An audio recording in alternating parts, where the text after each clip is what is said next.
E aí, estrelas, você já se perguntou o que o açúcar tem de função no nosso corpo? Eu sou a Paula Leones e hoje eu vou estar falando de um pouquinho de bioquímica, um pouquinho de citologia humana, tá? E por que um pouquinho de bioquímica e um pouco de citologia? Porque eu não vou chegar aqui simplesmente falar do mecanismo de energia que tem o açúcar. Eu vou falar um pouquinho mais, porque tem algumas funções estruturais também importantes no nosso corpo, que eu vou comentar durante o vídeo, fiquem aí para descobrir, amores. O nome bonitinho para açúcares, usado mais no meio da ciência, é carboidratos, que já nos dá uma pista do que são essas moléculas. Porque tem o carbo, de carbono, hidrato, de hidratado, de água, H2O, que essa é a fórmula principal de um açúcar, um carboidrato. Que não necessariamente vai estar ligado a um carbono a uma água.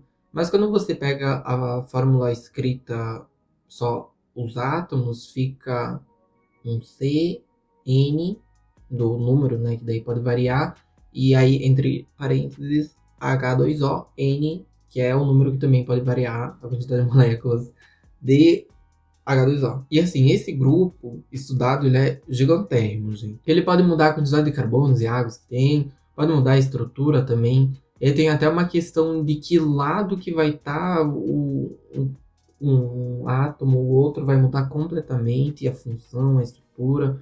E então é babado, tá? E também essa função bioquímica, ela é conhecida por criar polímeros, que é quando vários açúcares vão se ligar um no outro e formar o glicogênio, ou o amido das plantas, depende, que serve para reserva energética. E aí a forma que eles vão se ligar muda um pouco, tem aí uma quantidade imensa de açúcares ligados. E eu acho uma coisa muito interessante aqui para falar de vocês. Quando nós pegamos separados os carboidratos, eles são lineares. É um carbono seguido do outro. Só que quando a gente joga esses açúcares em água, eles vão admitir uma conformação cíclica. E isso acontece por uma interação da água com o açúcar em si. Mas aí, o que é de tão interessante assim que eu fiz um vídeo para falar com vocês, né? Primeiro, que eu acho que é mais difundido é a questão energética que o açúcar tem no nosso organismo. E aí vem quando a gente está se alimentando, que tem carboidratos, aí a gente come esse carboidrato, ele passa por uma série de quebras, se precisar, porque é muito difícil a gente encontrar um carboidrato sozinho na nossa alimentação. Geralmente ele vem acompanhado de outros polímeros, ou até mesmo um tipo de carboidrato está junto com outro, como é o caso da frutose e glicose, ou até mesmo a galactose e glicose, se eu não me engano, que é o açúcar do leite. Então são várias interações que acontecem que vão variar e o nosso corpo precisa quebrar essas ligações para daí um açúcar só entrar por vez na nossa célula. Porque se ele entrar em dois, não funciona, não dá certo, não entra. Simplesmente ele não tem tamanho para entrar. E dentro da célula vão acontecer várias outras modificações. E daí não é muito o assunto daqui, que senão vai ficar muito extenso o vídeo e eu acho que é mais simples de explicar com algo na tela. Opa, aqui. Joguei pra tela do meu computador, né? Mas vocês estão aqui. Jogar na tela e outra hora eu faço. Mas qual que é o conceito? Dentro da célula lá ele vai passar por outras quebras, vão passar por mudanças, e aí vai entrar no ciclo de Krebs, vai formar ATP, que nada mais é que adenosina trifosfato. E essa molécula ela é muito importante no nosso corpo, porque é como se fosse uma moeda energética. Pensa o seguinte, você vai numa máquina de pegar bichinho de pelúcia. Para você pegar, usar a garrinha lá e pegar um, ou não pegar, né, que é geralmente o que acontece, você precisa pagar, usa lá uma moedinha, um dinheirinho, ou até passa no cartão, Pix, enfim, como for o caso. E aí você vai ativar ali aquela garrinha para ir e pegar. E é mais ou menos isso que acontece. Não com dinheiro mesmo, mas é com ATP. Porque esse ATP ele vai fornecer essa moeda, esse dinheiro, esse cartão, esse Pix, para mover a garrinha. Então é meio que isso que acontece.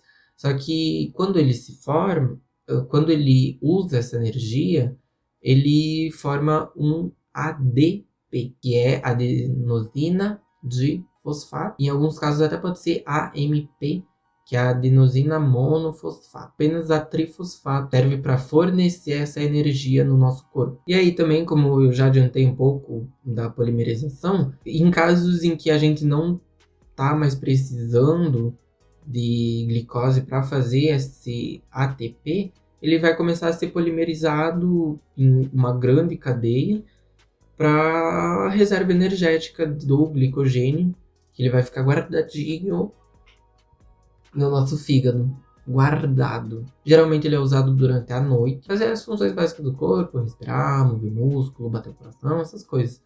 Então, toda hora nós estamos produzindo energia, toda hora estamos consumindo energia, mesmo parado, sabia?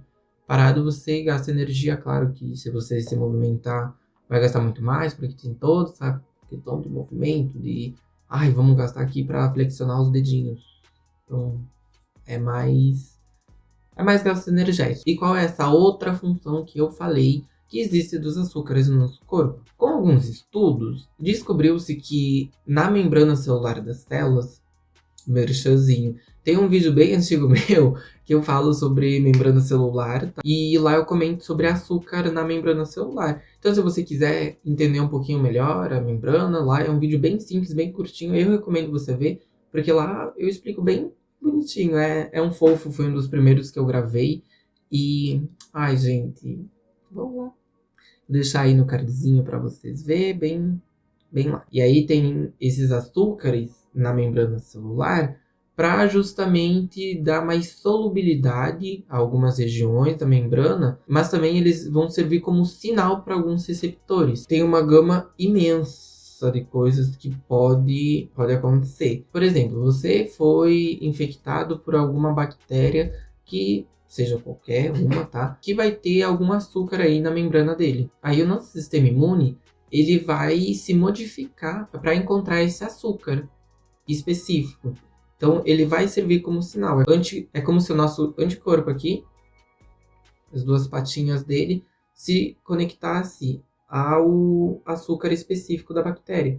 E aí, esse receptor, ele vai se conectar ao açúcar, vai mandar outros sinais para outras células de defesa, e assim que a gente tem uma defesa babadeira no nosso corpo. Mas também pode ter algum efeito contrário, de que alguns micro-organismos eles podem reconhecer açúcares específicos de células específicas no nosso corpo, como o caso da H. pylori, que ela é específica para o nosso estômago, porque ela reconhece açúcares que estão nas nossas células do estômago. E por falar neste órgão em específico, ele tem uma coisa muito interessante, porque se vocês sabem bem, o nosso estômago ele é cheio de ácido. Ele tem ácido clorídrico que é muito forte, e que se simplesmente tivesse as células aí sem nenhuma proteção, sem nada, talvez a vida ia ser inviável. E por isso essas células acabam tendo uma camada bem espessa de açúcar, que vai revestir o nosso estômago por dentro e impedir que o ácido ele corroa o nosso órgão. Gente, eu acho isso lindo, lindo, lindo, lindo. Juro pra vocês. Inclusive, na falta de açúcar, por diversos fatores, pode levar a casos de que o ácido ele comece a danificar mesmo o órgão e aí pode causar dor, vai causar muita dor no nosso corpo. Então, nem quero pensar. E claro que os açúcares não são exclusivos do nosso estômago, não. Tem por tudo, gente. Acredita em mim. Vai ter por tudo. Porque até nas nossas cartilagens tem. Porque se pegarmos a conformação de uma articulação no nosso corpo, ela vai ter glicoproteínas. E olha só que lindo. Glicoproteínas indica o quê? Que existem glicose com proteínas. Que lindo. E elas vão ter uma função muito importante na formação mesmo. Vai formar, tipo, aqui no nariz, ele é móvel porque existe uma glicoproteína que ela vai servir como um eixo, é como se fosse um eixo mesmo, de sustentação. E aí quando você mexe o teu nariz, esse eixo ele vai virar um pouco, ele vai indo assim e vai voltando. Por isso que o seu nariz, apesar de ser uma cartilagem, ele não é tão móvel quanto a sua orelha. A tua orelha tu consegue dobrar ela mais do que o teu nariz. Tipo, o nariz ele vai um pouco. Tava com medo de borrar a maquiagem. Ele vai um pouco, mas ele volta logo. Justamente por conta desse eixo de glicoproteínas que não deixa se mover muito. E também existem as proteoglicanas, que é o mesmo sentido de proteínas com açúcares. E aí eles vão ter outras funções no nosso corpo. E também os açúcares, eles são parte fundamental para a formação do nosso tecido conjuntivo frouxo, que é um tecido que ele vai servir como sustentação para os outros tecidos. Debaixo da epiderme da nossa pele, existe uma camada de tecido conjuntivo frouxo que vai ter várias moléculas de açúcar se coordenar de forma organizada e vão formar tipo uma rede muito importante para a vida. E para a sustentação de tudo é importantíssimo, tá? E nela também vão ter proteoglicanas, glicoproteínas e glicosaminoglicanas. Que eu amo essa molécula, sabe por quê, gente? Primeira vez que fui estudar sobre ela, o professor colocou assim, gigantesco. Glicosaminoglicanas. Entre parênteses, GAG. Porque é a forma que eles usam para compactar o nome, ao invés de sempre ficar tá escrevendo glicosaminoglicanas, coloca lá com GAG. E aí eu fiquei gag. Foi uma experiência, gente. Eu tive uma memória aqui afetiva do dia que eu estudei sobre as gags. E é muito interessante, né, meus amores? Ao menos eu acho muito interessante. Quem diria que uma coisa tão gostosa de se comer, que é o açúcar, é tão importante para nós. Tão importante. E antes de fato estudar, eu não sabia que o açúcar tinha tantas outras funções quanto as que eu citei aqui. Tipo, pra mim, açúcar ele vai ser. Aí vai fazer o babado para ter energia e só. Mas a gente viu que não é bem assim. E eu acho isso lindo. Eu vou deixar aí na descrição as fontes que eu usei para gravar esse vídeo. Para caso você tenha interesse, se interessou, quer ver um pouquinho mais, também saber de onde eu tiro essas informações, tá aí para você ver. E eu acho muito interessante também vocês ir ver por conta própria, não vão acreditar só em mim. Uma drag palhaça falou, vou acreditar. Não é bem assim não, tem que ir pesquisar. Claro que aqui eu trago bem o assunto específico, o estudo, não é qualquer coisa que eu trago, mas é importante vocês ir atrás também das próprias conclusões. E é isso, meus amores. Fiquem bem, tá? E estudem bastante.